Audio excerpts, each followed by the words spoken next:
Na, la maison. Victor Truand se leva et tenta d'ouvrir la porte.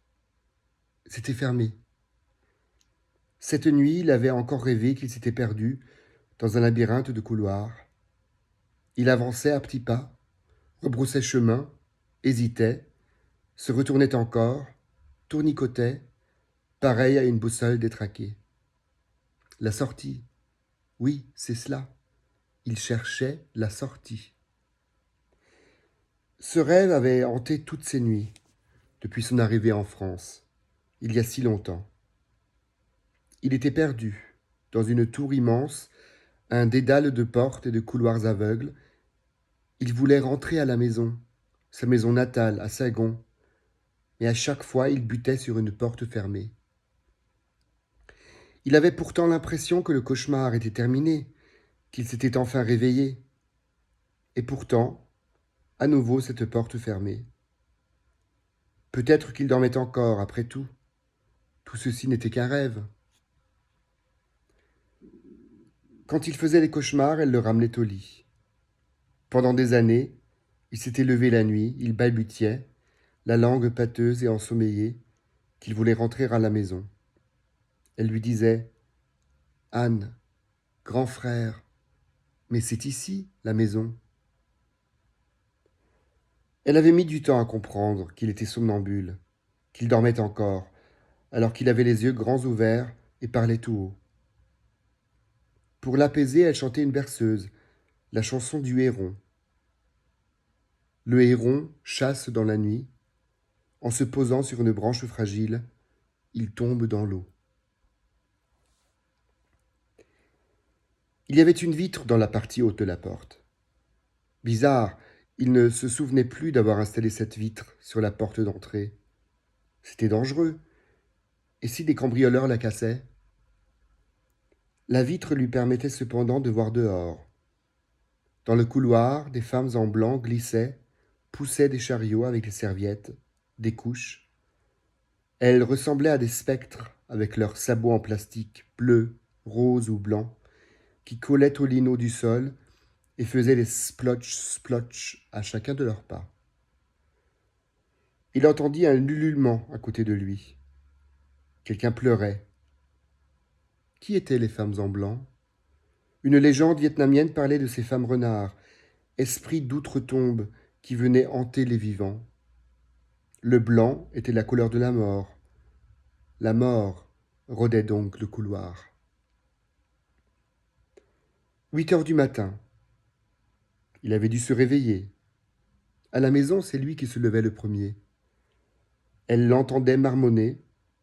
Il aimait réciter des poèmes, même en français, mais aussi en vietnamien. Elle préférait chanter. Il aimait l'entendre chanter. Qui chanterait pour lui, là où il était? Il se souvenait d'un appartement, à son arrivée en France, dans une tour, les matelas par terre, les corps alignés, lourds de sommeil, et les ronflements, les éternuements, les reniflements, les frottements, les mains qui grattaient des cicatrices oubliées. La nuit, il mettait alors ses claquettes, sortait et errait dans les couloirs. Parfois, il parvenait jusqu'au hall d'entrée. Il poussait la porte vitrée, les yeux au ciel, en espérant retrouver celui du Vietnam. Là-bas, le croissant de lune formait une petite barque horizontale. Ici, il était vertical comme un fauteuil à bascule. Il fallait attendre la pleine lune pour qu'enfin il reconnût la nuit. Il frissonnait, respirait un grand coup, l'air glacé piquait ses poumons, et il allumait une cigarette. C'était avant. Il y avait si longtemps qu'il n'avait pas senti l'air de la nuit, contemplé la lune. Il poussa à nouveau sur la porte, en vain. Il n'arrivait pas à ouvrir la fenêtre, qui restait entrebâillée. Il regarda ses mains, striées de rides et de veines gonflées. Les mains d'un vieillard. Il ne les reconnaissait pas. Qui était-il?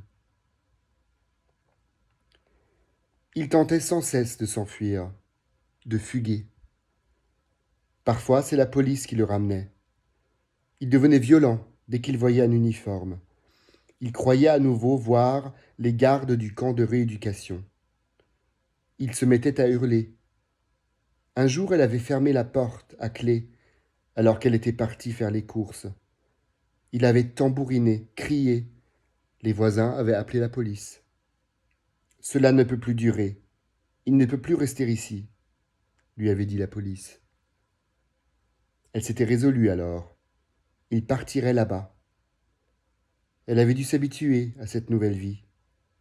Elle n'aimait pas la chambre, mais c'est là qu'elle passait toutes ses après-midi, avec lui. Elle chantait. Na, c'est le mot qui désignait la maison, la famille, le pays, le nous. Où était le Na? Les exilés étaient condamnés à errer dans les limbes. Leur Na avait disparu. Même sa ville, Saigon, ne s'appelait plus Saigon, mais Ho Chi Minh Ville. Les noms de rues, les noms de villes, les mots même, tout avait disparu. Il se réfugiait dans sa mémoire ombreuse. Le nom et les visages se confondaient, de plus en plus souvent. Mais certaines sensations, poignantes, revenaient. L'odeur délicate des fleurs du pamplemoussier de la maison natale, la saveur d'un fruit du jacquier, juteux et poisseux, la chair blanche d'un long âne derrière l'écorce noire, le bruit de la pluie tapotant sur le toit en tôle, l'odeur de sa mère, fleurs et baumes du tigre camphré, la douceur de la tunique noire en satin qu'elle portait toujours, à laquelle il se pendait, caressant de son index l'étoffe soyeuse. Et puis il y avait aussi l'odeur d'une femme. Qui était-elle? Je fais souvent ce rêve étrange et... Étrange et quoi? Elle avait tout tenté, appelé la terre entière, pleuré, crié. Mais les règles étaient les règles. Les visites étaient désormais interdites. Pour éviter la contamination, les résidents seraient confinés dans leurs chambres. Jusqu'à quand? Aucune idée. Mais comment allez-vous lui parler? Il ne comprend plus que le vietnamien, il a oublié le français. Ne vous inquiétez pas, madame Truong, on s'occupe de lui. Tout ira bien. Et vous ici, ne sortez pas de chez vous, hein? Une femme en blanc ouvrit la porte. Alors, comment il va le monsieur? En vietnamien, on parlait à la troisième personne. On ne disait pas je. Utiliser le je des Français, quand il parlait le français, c'était cette belle langue qu'il avait toujours aimée, c'était enivrant. Dire je, c'était s'affirmer. Mais c'était une illusion. Quand on devenait très âgé, on redevenait comme un enfant. Même en français, on n'était plus un je. On parlait à la troisième personne. Il ne pouvait voir le visage de la femme en blanc. Elle avait un masque et des gants. Elle est là, votre dame. Qu'est-ce qu'elle racontait? Les mots en français se mélangeaient désormais dans sa tête. Un magma sonore. Ça cognait dans la tête. Ça donnait envie de se boucher les oreilles pour se replier dans son monde, à lui. La dame masquée lui tendit un écran. Il y avait le visage d'une femme avec de longs cheveux gris. Qui était-ce? Anne. Anne. La voix était familière. Il reconnaissait l'intonation. Grand frère, mon aimé. Qui l'appelait ainsi? Il n'arrivait pas à se concentrer sur l'écran, sur le son. Dans la fenêtre Google Hangout, elle voyait son image pixelisée. Il avait l'air hagard. Il la regardait pourtant. Anne. Anne, grand frère, grand frère.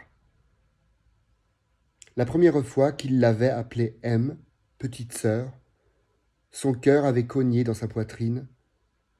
Elle avait l'impression qu'il devait l'entendre lui aussi, cette pulsation sonore, et le mot résonnait, M. C'était le premier mot d'amour qu'il lui offrait, plus tendre qu'une caresse.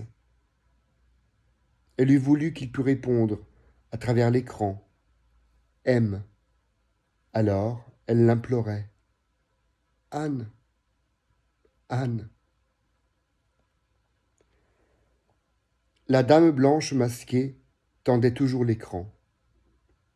Avec l'image qui s'agitait sur la surface lisse, il avait l'impression de voir un fantôme se débattant pour revenir parler aux vivants, une noyée coincée sous la surface de l'eau. Il tentait de rassembler des souvenirs. L'image se figea. Il n'entendit plus que la voix. Elle provoquait un tumulte d'émotions en lui. Son cœur était un oiseau prisonnier de sa poitrine. Il battait des ailes, tentait de prendre son envol, mais en vain. Il ne parvenait plus à se concentrer.